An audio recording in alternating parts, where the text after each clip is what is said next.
السر اللي خلاني مرتاح البال ورايق. يا جدعان في سر كده لو عرفناه وطبقناه في حياتنا هنعيش مرتاحين البال ورايقين، مش هنفضل قلقانين بقى ولا مستنيين حاجة تحصل علشان نحس اننا كويسين. السر ده اسمه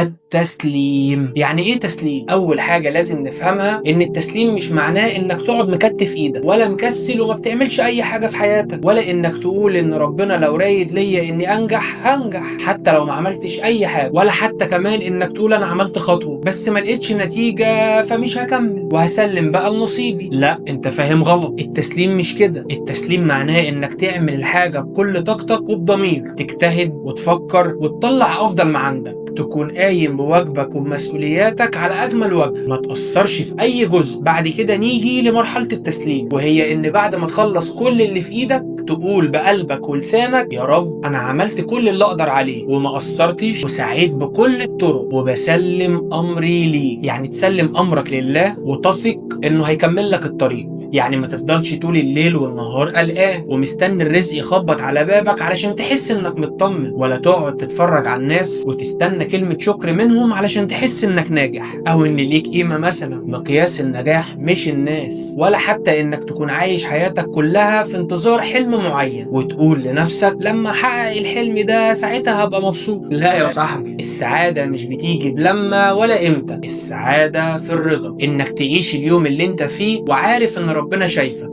وشايف تعبك ومش هيضيعه ابدا، وده لانك عملت اللي عليك وما قصرتش. المشكله ان كتير مننا دماغهم شغاله 24 ساعه زي المكنه. امتى الحاجه دي هتحصل؟ ازاي ده هيتم؟ ليه انا اللي بيحصل لي كده؟ ليه ما حصليش كذا؟ ليه ما جاتليش الحاجه دي؟ وسلسله من الاعتراضات التي لا تنتهي، وعدم الرضا والتسليم بالمكتوب، وكمان عدم قبول نتيجه سعيك او طمع في اكتر من اللي وصلت له، وده طبعا من غير ما تسعى ليه بشكل اكبر. كل الحاجات دي بتتعبك وبتسرق منك راحه بالك. الحقيقه ان كل حاجه في الدنيا بتحصل في وقتها اللي ربنا كاتبه وبالطريقه اللي هو شايفها مناسبه ليك، حتى لو انت مش شايف الصوره كامله دلوقتي. في حاجات كده هتظهر بعدين تعرفك الموضوع ده ليه ما كملش وليه ده ما وصلتش ليه. اوقات بنبقى ماسكين في حلم او فكره معينه بايدينا واسناننا ومستنيينها تحصل باي ثمن، ولو ما حصلتش بنزعل وبنحس ان الدنيا ظلمتنا او خذلتنا. بس الحقيقه مش كده. ربنا ساعات بيمنع عنك حاجه انت فاكرها خير ليك، لكن هو عالم انها ممكن تكون ضر عليك، او انه يكون بيجهز لك حاجه احسن منها بكتير. وساعات بيأخر عليك حاجه انت مستعجل عليها مش علشان يحرمك منها، لا، علشان يديها لك في الوقت اللي هتكون فعلا جاهز فيه ليها وجاهز تستقبلها وكمان تكون تستاهلها. فكر فيها كده، لو كنت جبت العربيه اللي كنت بتحلم بيها من 5 سنين يمكن كنت هتعمل بيها حادثه. ساعتها حلمك كان هيبقى كابوسك،